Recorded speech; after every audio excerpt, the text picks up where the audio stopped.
Hey, this is DJ, and before we get started, I have a special announcement. Now, we are hosting our first ever Keeping It Real live webinar on January 7th from 12 p.m. to 3 p.m. CST. We have 3 amazing sessions from our handpicked experts, including how to do lead gen in 2025 from a $290 million annual producer, also how to crush it in video from a top realtor video coach, and a live agent coaching session that you'll be able to do in real time with one of the top real estate coaches in the industry. Now, seating is crazy limited, so please reserve your spot today. Visit keepingitrealwebinar.com. That's keepingitrealwebinar.com to sign up. You don't want to miss this. See you there. This episode of Keeping It Real is brought to you by Real Geeks. How many homes are you going to sell this year? Do you have the right tools? Is your website turning soft leads into interested buyers? Are you spending money on leads that aren't converting? Well, Real Geeks is your solution. Find out why agents across the country choose Real Geeks as their technology partner. Real Geeks was created by an agent for agents. They pride themselves on delivering a sales and marketing solution so that you can easily generate more business. Their agent websites are fast and built for lead conversion with a smooth search experience for your visitors. Real Geeks also includes an easy-to-use agent CRM. So once a lead signs up on your website, you can track their interest and have great follow-up conversations. Real Geeks is loaded with a ton of marketing tools to nurture your leads and increase brand awareness. Visit realgeeks.com/keepingitrealpod and find out why realtors come to Real Geeks to generate more business. Again, visit realgeeks.com/keepingitrealpod. And now, on to our show. What if you could get all of your leads from TikTok? Would you start participating? Well, today we're going to talk to somebody who's doing exactly that. Stay tuned.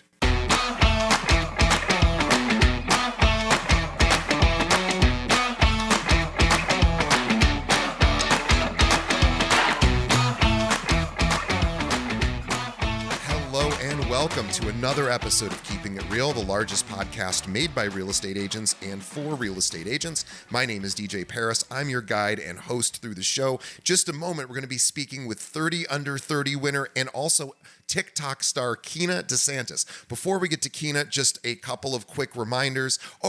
I have actually a big announcement. I want everybody to mark January 7th on their calendar. We are hosting our very first ever Keeping It Real live webinar. We have 3 amazing speakers going to show you how to become a top producer in 2025, including a $290 million annual producer who's going to say, here's how I generate leads and here's how you can. We also have a coach who's going to be doing a live coaching session that you can do in real time during the webinar. And also we have our resident video expert, Kim Ritberg, talking about what to do with video in 2025. Guys, you don't want to miss this. How you can go and sign up. By the way, it's $49 and it starts at 12 p.m. Central on the 7th of January.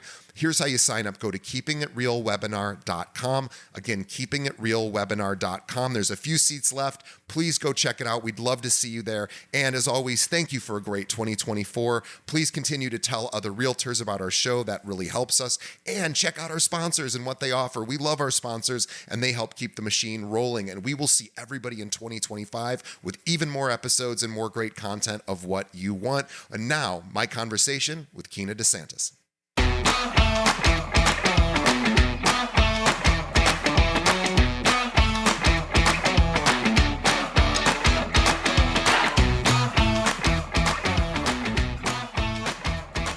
Our guest today is Kina De Santis, founder and owner of Reframe from all throughout Southern California. Let me tell you more about Kina. Now, she is the realtor and founder of Reframe. Kina De Santis is a trailblazer in the real estate world, recognized by the National Association of Realtors as a 30 Under 30 honoree for this year, 2024. Her remarkable career began in 2020 as a new agent, learning and building to achieve over $200 million in sales. Again, during her 20s, which she is still in. From her early days working independently, Kina's ambition and talent quickly led her to start a team before ultimately founding her own brokerage, where they have initiated year-over-year growth in volume every year since 2020. Kina's rise to prominence started on TikTok, where her unique blend of education and entertainment attracted a large and loyal audience. By connecting with a new generation of home buyers through authentic, relatable content, Kina transformed her social media following into a thriving client base. Her success in using digital platforms to drive real world results set her apart early on and remains central to her approach today. I want everybody to follow Kina at two places: on Instagram, which is reframe.re, and also on TikTok, which is SoulCal_realtor. We will have a link to both of those in the show notes. Her website is reframere.com. Also link to that in the show notes. Kina, pleasure to have you on the show. Hello, hello. I'm also at Realtor Kina on Instagram if you want to see the content that I'm about to talk about. Awesome. Well, I am. I am. A lot Yes. of content. You have done a lot in your career at such a young age. And truthfully, that's one of the most inspiring sort of bios to be able to read, because it's inspiring to me. And I love talking to agents who really just knock it out of the park pretty early on. I love to hear sort of how you did that, and how you're continuing to grow your team, and in a tough environment too. It's not like this is the easiest time to have positive increased growth. I know our brokerage, we have about 800 agents here, and our brokerage is down, from last year. So it is always inspiring to hear brokerages that are really crushing it, and maybe I can learn a few things to pass on to our agents. So let's start at the beginning. So how and why did you get into real estate? I actually have a tech background. And so like if you came to our office, like you can kind of see I've got snacks in the corner. It looks like a tech office. Like we have a bunch of snacks. We have monitors at all of our desks. We've got standing desks. It's just kind of like the environment I came from. And so I'm kind of recreating that, and also the agility of a tech company or like of a startup company where every other week we have a meeting about changes to our processes and our planning and like how we handle things. So, yeah, I definitely brought that with me. I was on the operational side in tech. And so it was all about like community and really understanding how to be agile. And then I got my license because, probably like a lot of your listeners, I thought, oh, like I'll just buy a house, I'll invest, and then I don't have to pay commissions, and Sure, of course. it'll Yeah. be better. And it's so interesting because this year I actually bought a home locally in Southern California, but just not in my market. And I actually paid one of my agents to represent me because I'm like, I don't know that market. You bring me the deal, I'll buy it. And it's like I'm paying an agent when I run the Well, brokerage as an agent on my team. there is an expression that says an attorney that represents himself or herself has a fool for a client. So there is benefit in working with an independent third party, but it is funny because people a lot of times get their license for that reason, and then it's not uncommon to hear like, I actually have had a realtor, for my own deals.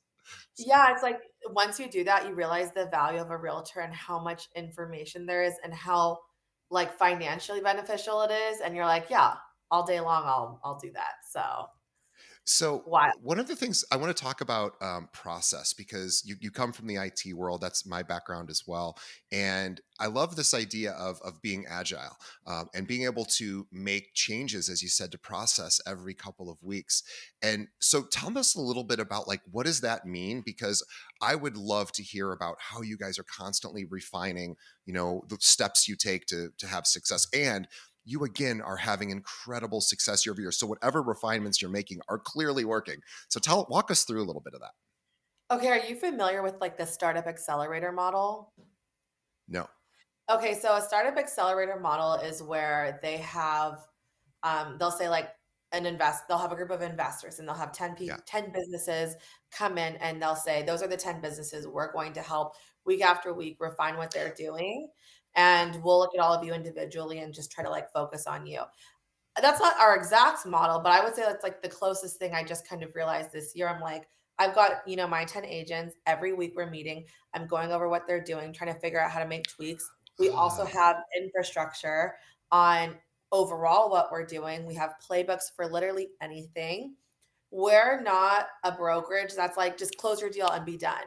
We're 100% about like we always say we want to be your realtor for life. Like when you work with us, you have a lifelong relationship, even if you never buy and sell again.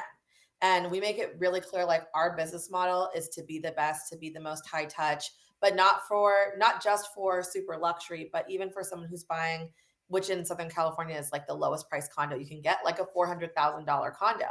Right. And it's like so interesting because a lot of the people who've been successful in Orange County, Southern California with doing a lot of sales, they burn and churn them.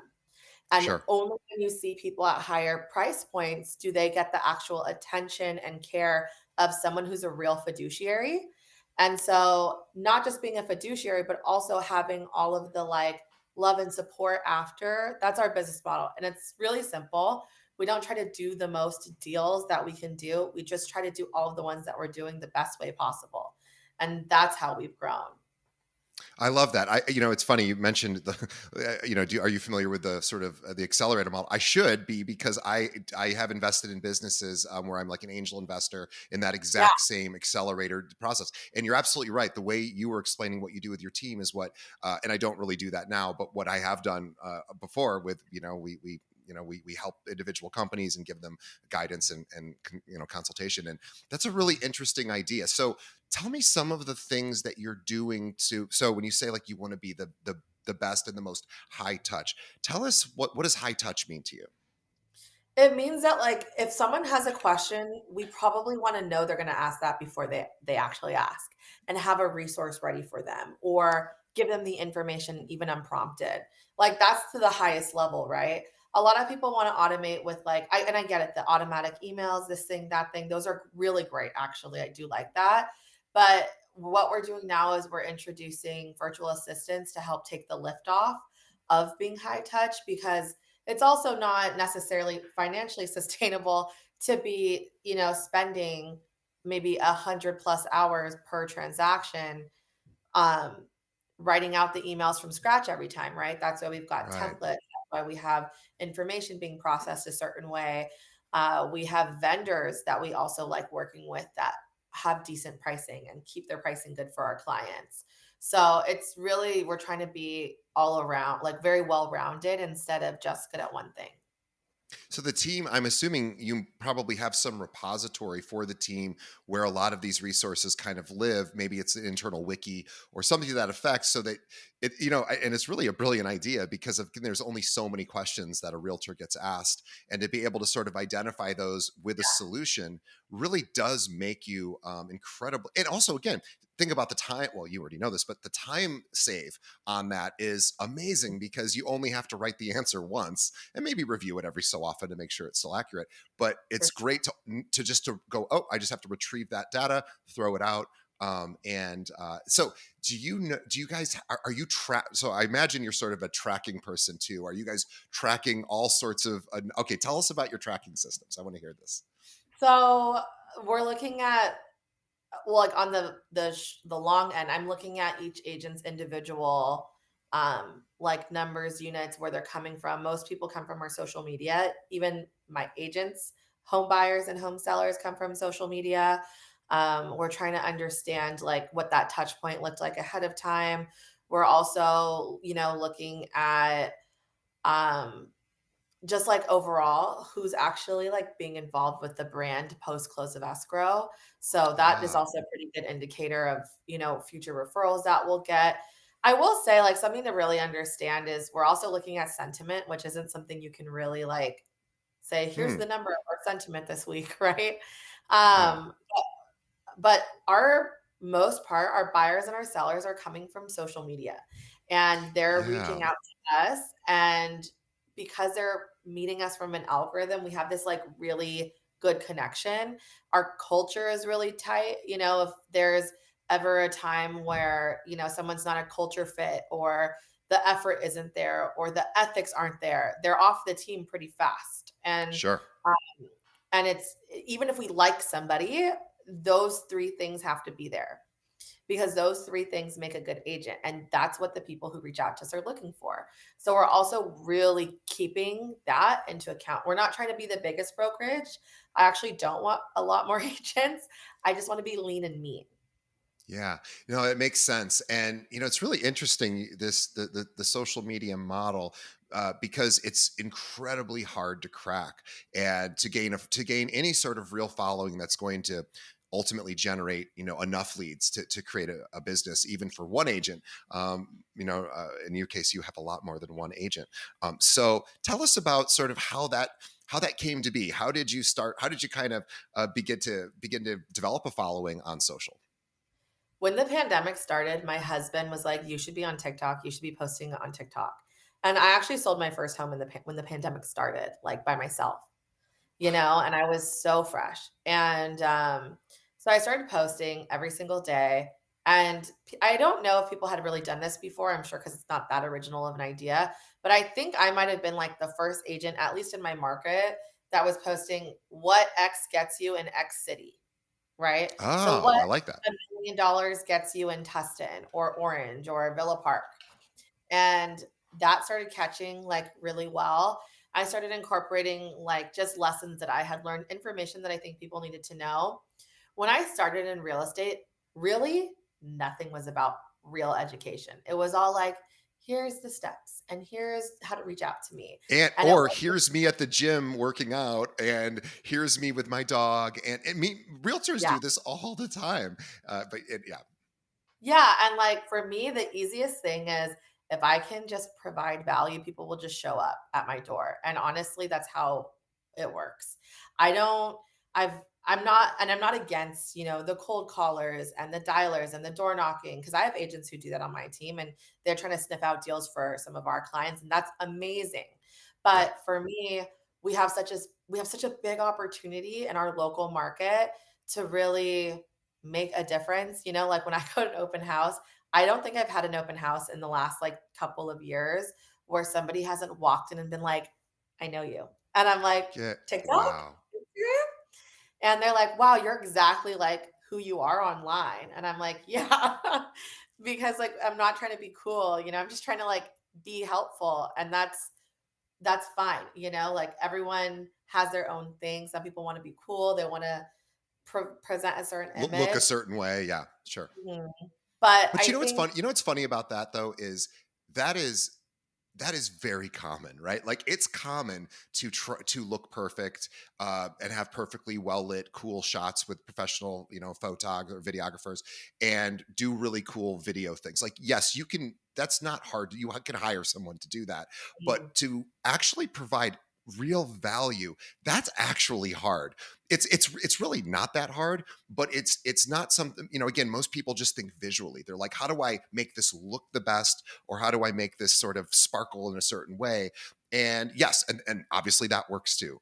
But I think that's a much more crowded space than the like, yeah, hey, are you thinking of moving to Fullerton? Like, let's talk about what $400,000 gets you, right? yeah, yeah. Like that's Wow, actually useful, right? it's Yeah. great that you know Fullerton and also $400,000 gets you a third of a house. Yeah. Well, my favorite band of all time is from Fullerton. Well, the Beatles are my favorite band of all time, but my second favorite band is Social Distortion, who is from Fullerton. Oh, yeah. They're still I think half of them are still They're local guys. Oh yeah, yeah. Yeah. Mike Ness was this. Nobody cares about this, but me and Kino. But he was just given the key to the city recently. But anyway, so I'm a big Social D fan. Oh, me too. But yeah, so I love your area, and I was telling Kino my aunt grew up. My aunt lives in Orange, so I've been out her way a bit. Where a lot of people outside of Southern California don't even understand that Orange is a town. Like they Yeah. just know Orange County. They don't know Orange is an actual thing. But let's talk about, so when you're deciding to make TikTok content or content anywhere, video content, how do you think about, like, where do you get your ideas? Is it from what your clients ask? Is it just wisdom? Are you looking at trends on TikTok to sort of figure out what is getting like, in other words, there's nothing wrong with that either, but looking to see what's currently hitting the highest, or Yeah, so hear me out.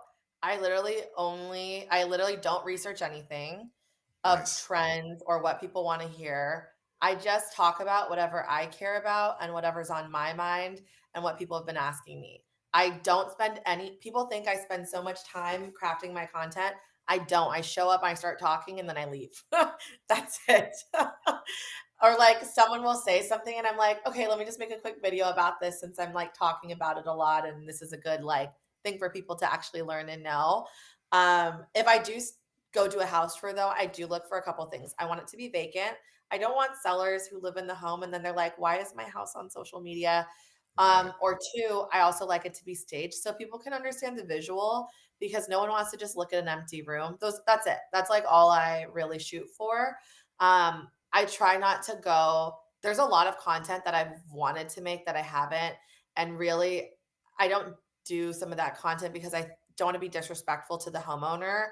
Where, for example, it's like a house that's pretty decrepit, or Yeah. it's not in the best neighborhood, or it's like super overpriced. So I try not to do anything from a negative standpoint, even though that's really important information for my clients to know. But when they send homes and we're actually searching and like looking at a home together, of course I'm talking about that stuff and pointing out, hey, listen, they didn't do the tile right here. This is going to be a water problem later.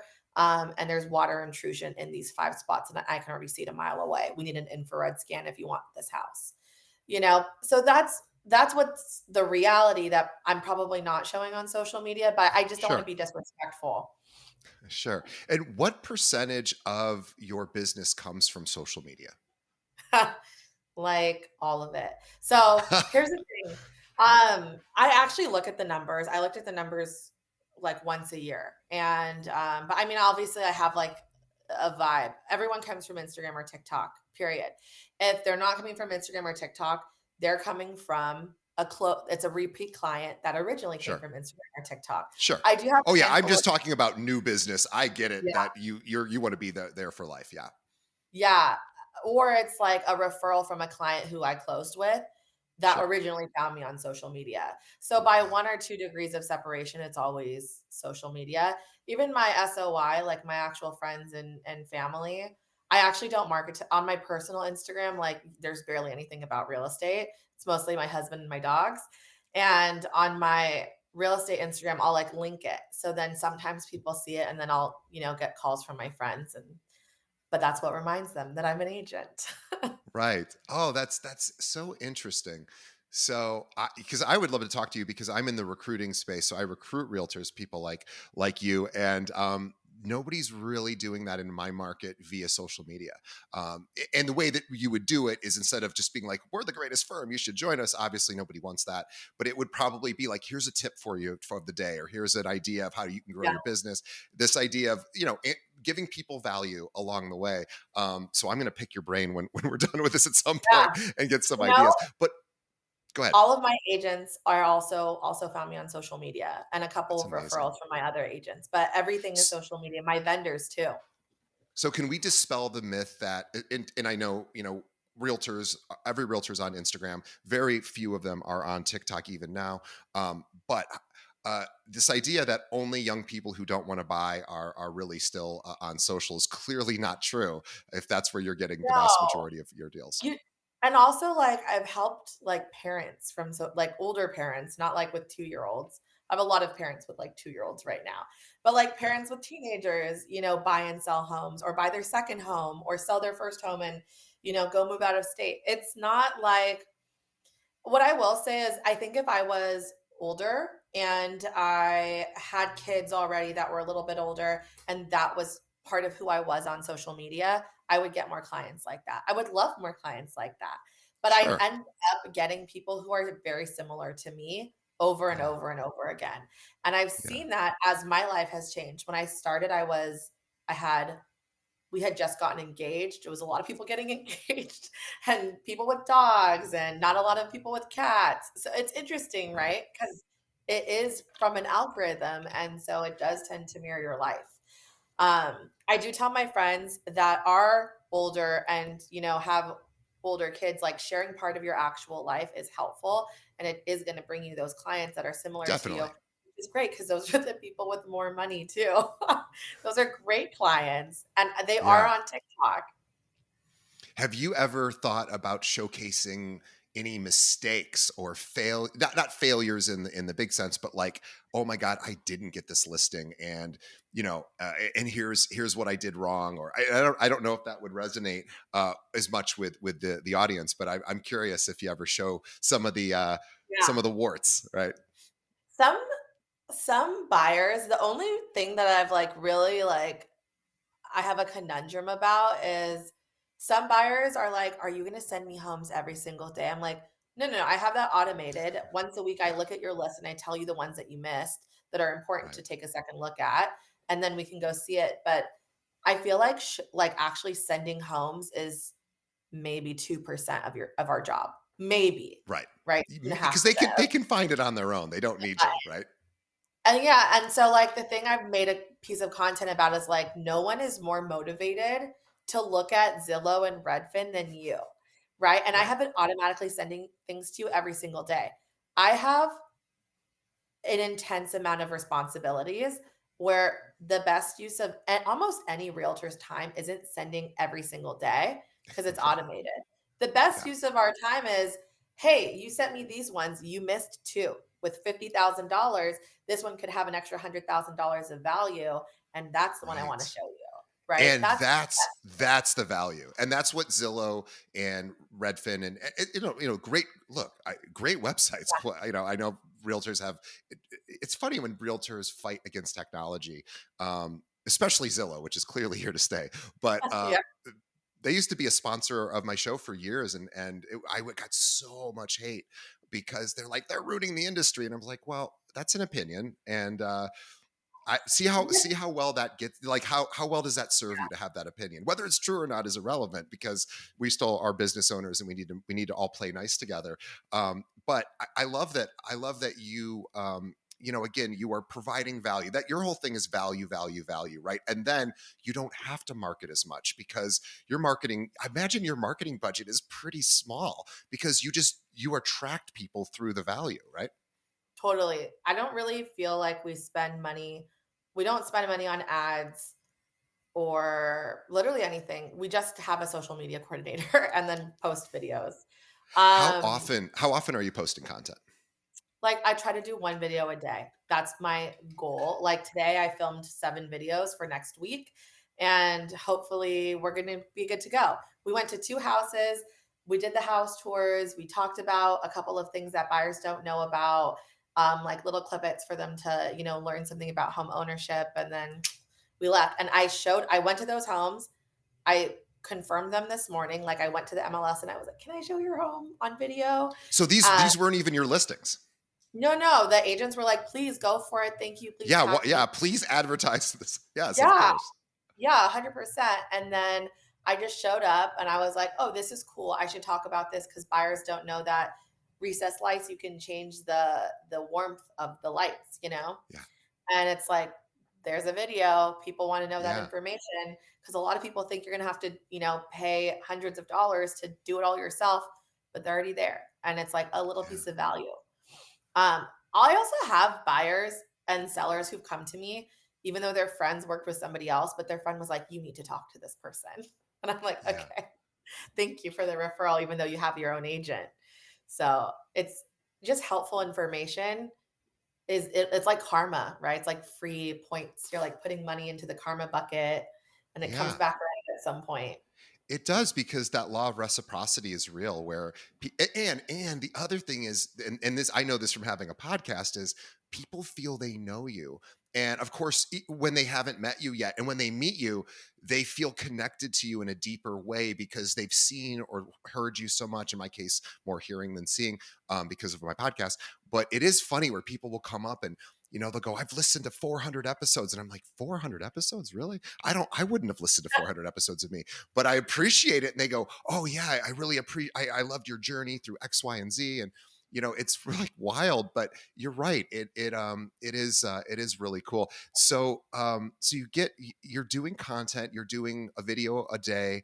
And do you have somebody then that edits and sort of produces it for you, or is it kind of just run and gun? Or No, I need help. I need help editing. I need help scheduling. Um, Back to that startup thing, I do try to hire like as many people as I can to help me, as many people as I can to help me that's cost effective. is kind of how I think about it. But no, I do get help. I couldn't do it alone, but not like a full-time person or anything. Yeah. Yeah. Well, that's where like virtual assistants can come in really handy. And yeah, let's talk about the role of a virtual assistant because this is probably the biggest missed opportunity outside of doing a lot of social that realtors just either they don't know about. I mean, they know what VA, they've heard the term VA, but what are some of the things that VAs can do to help an agent with just their efficiencies? So, for like the average agent, I think like even drafting offers. So here's the thing, everything we do is like extra, right? Like we write an offer, I'm like, what can we do to sprinkle reframe on that? You know? Yeah. So when we write an offer, we actually do the offer paperwork correctly. I don't know if it's like this in your market, but 50% of the offers I'm getting literally aren't even filled out correctly. So we have to, it's And, crazy. and which by the way, psychologically, that puts that person at an immediate disadvantage because you're like, oh, come on, now I have to figure this out for you. And yeah, Oh, 100%. When we submit an offer, we could be the lowest offer, but if the offers are higher and they're not clean, they're completely incorrectly filled out, that agent, when I call the agent to be like, "Hey, did you get my offer? Here's a little bit about my buyers." They're like, "So listen, if you guys can come up, we'll give it to you." That's most of the homes that we're putting offers in. We're wow, almost not usually the highest offer unless a buyer's like, "I'm not leaving money on the table on this one." And the listing agent still wants to work with us because our actual, not just our offer is correct. We do a cover page. We package everything together because listing agents like to print out the offer and only attach one document. Or also, this is so minute, like so detailed into the no, psychology, I but love this it. is how we work, right? We write this beautiful offer email. We compliment the listing agent whether or not we had a good experience with them or not. We Sure, package it all in one offer package because a lot of times agents, they're either forwarding the emails or they don't want to download 18,000 things into Google Drive and then move it over somewhere else, or they just sure, honestly don't know how to, right? Like right, we're a right, spectrum of technology users here. We include the lender, we talk about our track record, we talk about how amazing the buyer is. But our whole goal is to get that listing agent to just forward the offer to the seller. Because when you're looking at all of the offer emails that come in, I I will be floored if there's another agent in Orange County who sends a better offer package than we do. But it's so much physical, like labor, right? We sure. literally create a cover page on Canva of the house with all of the details so that they don't have to, dig into everything. And when that happens, even the seller gets to see it and is like, they seem easier to work with. They've Right, never talked to me before. They still think we're easier to work with for right. no reason other than our package looked nice. Well, So we go Well, ahead. what's really funny? I say this a lot, and this is, I think, thanks to Instagram probably more than anything. But we like seeing pretty things. I mean, Instagram is exactly all about seeing pretty things, and it from a marketing perspective, it's a real good idea to put somebody in a good mood when they're looking at an offer. And one of the ways that you can do that, since you're not there personally, is make something that's visually appealing. And it's such a funny thing that you're right. Agents often don't think about what's the aesthetic of this, how is this going to look fit. Again, the content is the content, but the actual aesthetic of it is worth considering. But you're right, it does take a lot of effort, so that's probably something that you can get help with, I'm assuming, putting some of that together. Yeah. So like, and that's just one thing, right? And it saves my agents so much time. The thing is that I'm always trying to do is a transaction is like a group project.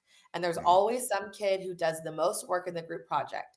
And we want everyone to identify us as the kid who does the most work in the group project because Yeah, now you'll have an easier time, you'll get a good grade, everything will be good. That was like I feel like my aesthetic or my vibe growing up, and we want to keep that and make sure that that's the thing that gets communicated to, buyers, sellers, and agents that we work with. okay, just got to ask, since it's in the news right now, if TikTok goes away. I don't think it's going to. It's too big of an economy of in and of itself. There's just too much money there too. But who knows? The government might do something. And if that Yeah. happens, you just pivot back. And I know you're on Instagram as well, and you're on.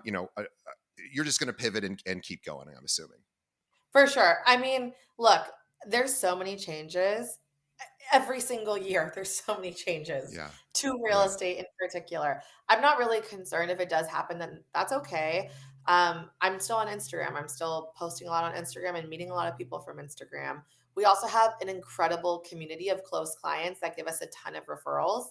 So I'm not necessarily concerned where I'm like, our business is going to really be hurting from TikTok. Yeah. Well, and that's right because you're providing content, you're providing value, and if TikTok goes away, something else will take its place, and then you're just putting your value there. And it's really has it's little to do with the actual platform, right? It's all about the content. I'd love to know about you talked about being having clients for life. So, what are you doing post sale to stay in touch and to make sure that those people still feel appreciated a year, 2 years down the road? Yeah, so we call it a 12-month touch. And so that means that once a month, every year, they hear or see our name in some way, shape, or form. So we have and then and sometimes like we even see them in person. By the way, I have my like close clients show up to my open houses to say hi all the time.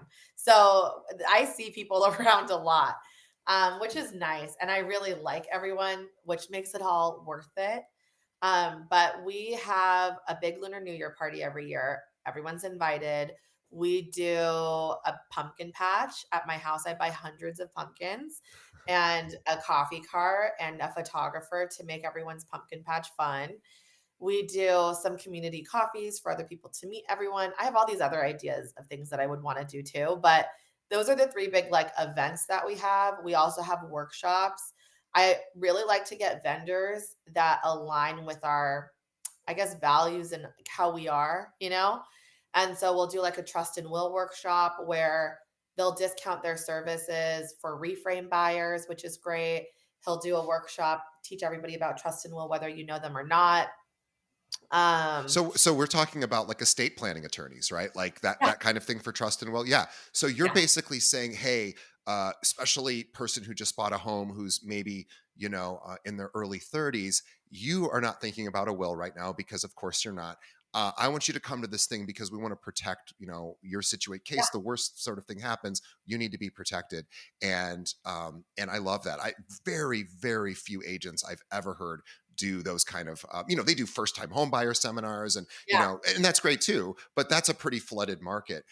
Estate planning is not, and for realtors I love that. You could even get into, and again this is a bit more of a unfortunate thing, but divorce you could even get into as having, because 56% of marriages right now end in divorce in our country. So it's just a reality. So estate planning attorneys, divorce attorneys, you could really just go on and on with all sorts of amazing content. Oh, 100%. And it's really like it's not even just like the discount, right, that they're getting. It's the lift. It's like the mental lift Oh yeah. of in the back of their mind, they're like, I need to do my trust. I just had a kid. I need a will. Okay, who do I go to? And now it's like, oh, Kina does this every year. Easy, you know? Yeah. So you're doing client appreciation events like 3 times a year. You're doing workshops throughout the year, We'll and do 2 they're workshops, probably, yeah, market and email you're, updates. Yeah. and then you're doing the email market updates. I'm guessing things like that. Yeah, but like I hate market updates like that. Nobody reads them. Nobody cares, Yeah. right? So this next year, I'm gonna also send them like, "Hey, here's our off markets. If you know anyone, let me know." Mm, Um, or like, here's the heads up of like what's going on with Reframe this year. Then you're invited. yeah. I have an idea for you too. Like this is something that was done, and it's not my idea, but it's an idea that's worked well here in Chicago. This is a brilliant thing, and I don't know how easy it would be for your market or for even further south. I know you have a few offices, but there's a woman here that what she does. I wish she was one of our agents because she's so cool. And what she does is she sends out every Wednesday. Here's what's going on in Chicago this weekend. Here are the things you need to go do. So instead of looking at 100 different things, which is what I end up doing every week, going, okay, what do I want to do this weekend? Her email comes in. It's like 5 things, and it's like because everybody at around Thursday starts going, oh my gosh, what are we going to do this weekend, right? Especially Yeah. younger people. So that is a brilliant piece of content that again takes some work and takes some heavy lifting, and that would be maybe a VA could do it, but that is it's been, she's the only agent. There's 46,000 agents in Chicago. She's the only one I know that does it. She's done it for 8 years. It's like all her business comes from there. It's brilliant. Oh, that's great. I love that. Yeah. I think that that hasn't popped into my head because on the weekends, all I do is show You're homes. working. Yeah. That's great. I have a couple clients who do that actually, and they have really cool businesses of like local stuff. It's awesome. I love seeing it. Awesome. Well, you have, and again, we're talking a lot about social media and content and marketing. We're not really also realizing that you just won this unbelievable award, 30 Under 30. This is a big deal. I have friends that have won it. I've had lots of award winners on the show who have, who've been there, and it's always the biggest superstars. And what's really cool is if anyone's out there sort of wanting to go for that, one of the best parts of it is you get invited into a little secret group of all the other 30 under 30 peeps. And it's like a mastermind of the very sort of, at least maybe not the very best agents, because who knows who's the best agent, but certainly agents that are doing some really cool stuff. So tell us about that process and what that meant to you to sort of earn that award. So 30 under 30, when I showed up to my first like big event, they were like, listen, this is the most exclusive real estate group you can join and you can't pay to get in. Right. You That's have true. Yeah. And it's so interesting because they had all of these like speakers who are obviously they've been in the 30 under 30 for, maybe a decade or more. And you're seeing what they're doing. And you're like, wow, okay, that's what the future looks like. Right. And maybe you're even doing some of the things like that they do, and it's people from all over the country, by the way. So in California, real estate is part of the culture here. Everyone's a real estate agent, and we all like that's the thing, right? Orange County, everyone made their money in real estate, and so it's very part of the culture. However, when you go and you talk to people in other areas, you're like, wait, this is so different than how we do it, and you're still learning like all of the different things that they're doing, and it's Yeah. interesting to see like what you can apply. I will say Yeah. it's like the best people. Like everyone Yeah. really wants to help you and everyone made the list together at some point and there's so much like I want to give back that you're just like overwhelmed with so much help and information. Yeah. It's a wonderful thing, and congratulations to you. And not only did you do that, you started a brokerage, you have a pretty large team, and you've done this all within, a handful of years. It's not like you've been doing this for decades, which is usually what it takes to get to own my own brokerage, have my own team. It's an incredible amount of, so I would imagine one of the challenges you must experience. I'd love to know what your biggest challenge is, but I'm going to guess just sort of wearing so many hats. That must be difficult. Or maybe not. Maybe your processes are so amazing that it's not. So, okay, so this is the first year that we hit 100 homes. We did 88 million this year, which is very exciting. We didn't quite hit we did 60 million last year and I really wanted to hit 100 this year, but we didn't hit it, which is okay. It's a It's still tough year. It is a tough year. And you went up yeah. still pretty good. Yeah. Yeah, we hit the 45% goal, which is very cool. And there's so many big things for the future and there's so many opportunities, right? And I want to do everything and I do wear a lot of hats. I am pretty good at hiring out. Hiring is actually the number one thing I think about. Selling homes to me, I'm like, easy. If you don't want the home, don't buy the home. If you want the home, here's the home and I'll help you figure out all the problems that might come with it or could come up along the way. And that to me, I'm like, no problem. Helping people, easy. Making sure that your team is all at their best situation, right? People have personal things going on, family members pass away, relationship problems. That's actually like a lot of what we're dealing with, not just with the agents, by the way, also with clients.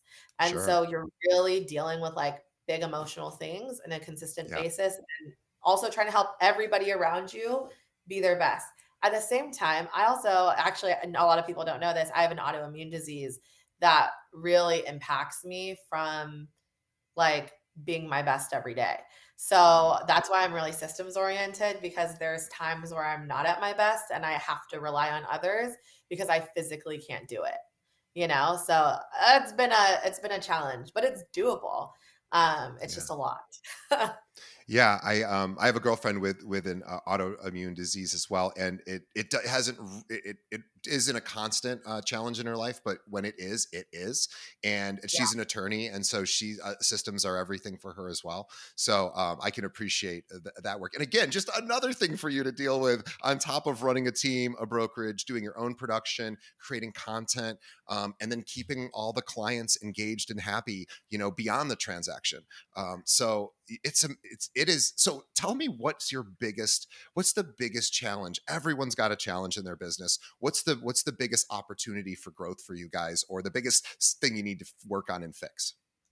I think for us right now, it's maintaining that high. So we've grown, right? And we're, like I mentioned, we're really high touch. I want to maintain the high touch like effort that we put with our clients, standardize it a little bit more so that everyone's always up and trained to the level that we want everyone to be. And just make sure that we're optimizing everything that we're doing, right? And I do think Yeah. that the way to do it is with virtual assistants.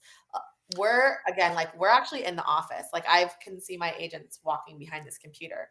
They're in the So office the on their agent the agents come in. The agents come in. Yeah. they come in, I try to make it a nice environment, right? They want standing desks, they got standing desks. They wanted new chairs, we just got these chairs. So it's where I'm really like, I think about my agents a lot. Like I actually am like up at night and I'm like, what does Chi Chi need for her Yeah. business? And then the next day Yeah. I'm like, Chi, or actually, to be honest, at night I'm like, Chi Chi, tomorrow, let's meet for 15 minutes. And then we'll meet for 15 minutes. And I'm like, you should do this video thing and you should change how you're doing it so you can segment your audiences better and, make sure you're targeting who you want. She'll literally, after that meeting, go do it. And then this happened this year. She got 500,000 views on a video all because at night I was like, la, la, la, la. And then she was like, got it. I'm going to implement it. I'm going to make it my own, do my own thing. And then she literally did. And she's like, took it and went on a whole roll and is closing 14 homes this year. Last year, before she joined Reframe, she was selling one home a year. And Wow. so, like, I'm really thinking about everybody on like a professional, but also personal level. Like, what do people need to make things make sense? And, and you basically took her, which ultimately you would think is a dual career agent, one home a year. They're probably doing other things to support themselves, or they have a different situation where it's not as important. And now you're turning them into a single career agent, and like that's an incredible thing. That is a difficult thing to go from dual career to single career, and you basically just with one idea, and I'm sure it's more than just one idea, but with the ideas you shared, you basically showed this pathway that she could take. That's very different from a lot of the traditional sort of how do you grow your business pathways, which is, sphere of influence focused, which is great. And that works certainly. And I think that tends to work in rural environments really, really well. When somebody's in a smaller community where there's just not as many people, you really have to sort of, be out and about in the community, and I'm sure you are as well in your communities. But this idea of the smaller communities really have to focus, I think, more on that. But this is amazing. So I have taken up a lot of your time, and I want to give it back to you because you have. I thought I had a lot of responsibilities. You have more than even I. So I'm going to thank you on be. First of all, before we end, I want to. I want to ask one last question. What's the best piece of advice? Because you talked about 30 under 30, or just any mentors that you may have had outside of that. What's the best piece of advice you ever got for your real estate business, if it comes to mind? My best piece of advice. I don't think it's a real estate advice. I think you could start out as a solo agent, but essentially you're always running your own business. I read like 100 business books since I was 17, like before I was in real estate. So I'm like a business person doing real estate. I probably won't be in real estate like in this capacity forever. I'll Sure. have a good different No, you're business or like a growing. real Yeah. estate tech company. Yeah. But I feel like if you're in a situation where you can help other people, it's so cheesy, but like if you really can help other people and you have a good intention, you will be okay. It'll come back to you. People everyone's like, why are you helping your agents grow their business? They're going to leave you. And I'm like, what? then why would I want them on my team if they don't want to grow their business, you know? Yeah. And that's okay, right? Like there's a space for everyone at different times, but ultimately like overall, I'm like, you know what? I will help everyone grow their business. And then I'm going to help them figure out how to optimize their investing. And then I'm going to figure out how we can all Yeah. optimize our lives together. And then I'm going to get the back end system so that everyone can work less, make more money, and clients can be happy. And there's always going to be a problem to solve. But if you're solving the Sure. problem with good intentions, how hard it would be so hard to fail, in that situation. So that's And like my personal opinion. and also back to I don't want to gloss over the fact that you've read 100 business books because most people don't even read one book a year. And if all you do, listeners, is read 5 books this next year, you're going to get good information from, if you pick good content. So get off TikTok a little bit every day so that you can in fact read, because there's just so much wisdom. I can't imagine how much wisdom you must have had. It's almost like getting like 5 MBAs reading 100 business books. Yeah. It's invaluable. And then of course the other thing is providing value. Like the end of the day, people respond to value, and because we all want answers, we all have questions and we need answers, and we don't have the time to seek it out. So I love that you're creating that kind of content. So everyone who's listening, let's go check out Kina's content. There's a couple places to go on TikTok, SoCal_realtor. On Instagram, it's Reframe RE. And if you want to check out her really pretty website, it's at reframere.com. I always like a clean and simple website, and she does a really nice job of looking a little different than some of the more traditional websites that you might see for agents. And I suspect that probably works to your favor as well. So on behalf of our audience, I want to thank Kina. She is amazing, and we are going to continue. In fact, for no other reason than take her ideas and apply them to your own business. Unless you're in her market, then don't do that. But everywhere You need else in your the country, market. you could do that. No, I'm teasing. Kina wouldn't care because she knows that she is really the brand for her business, and of course everyone who's listening, you're the brand as well. So let's create your own brand. Let's watch what other agents are doing, especially in the video space. If you're like, I don't really do that, now's the time to think about it and get in. SoCal_realtor on TikTok, Reframe RE on Instagram.